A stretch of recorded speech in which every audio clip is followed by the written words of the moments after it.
Hi, this is Kendra with WTI. This is the Braun S9 razor.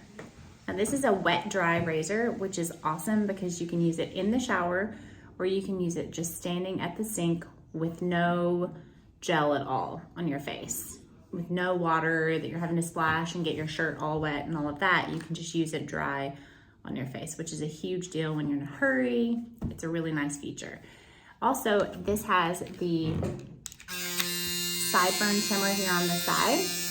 And another favorite feature of ours about this is that this head, it's got a little docking station for it that you can actually just pop that in. It cleans and lubricates and dries the head of this.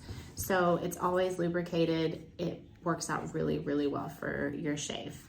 Also, we travel a lot, so this is really awesome because you don't even really need to take the charging station with you if it's just gonna be for a few days. We've used it for up to a week every day without having to charge it. So it stays charged for a really long time and we really like that feature about it. This has been a great product for us and our family, and that's our point of view.